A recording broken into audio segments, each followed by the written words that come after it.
پسرم بزرگ شدی لالاییم یادت نره، چقدر برات قصه بگم دوباره خوابت ببره،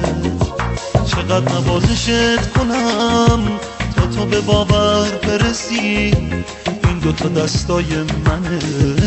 تو اون روزای بی کسی. وقتی بابای قصه هات خم شده پیش روی تو، اگه چروک صورتم میبره آبروی تو، لالایام یادت نره،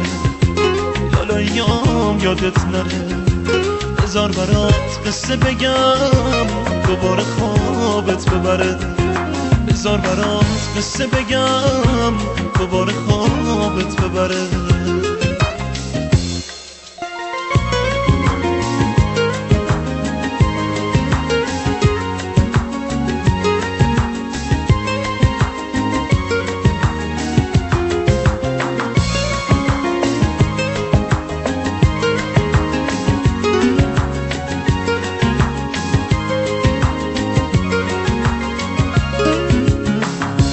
از اون روزا که پشت من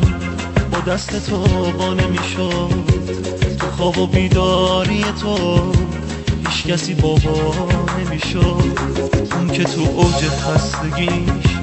خنده یه رو لباش بودی، شب که به خونه میرسی سوار شونه هاش بودی، لالایام یادت نره، لالایام یادت نره، بذار برات قصه بگم دوباره خوابت ببره، بذار برات قصه بگم دوباره خوابت ببره. لالا لالا گلکم، لالایی کن دل برکم، خواب پریشون نبینی ای قنچه با نمکم،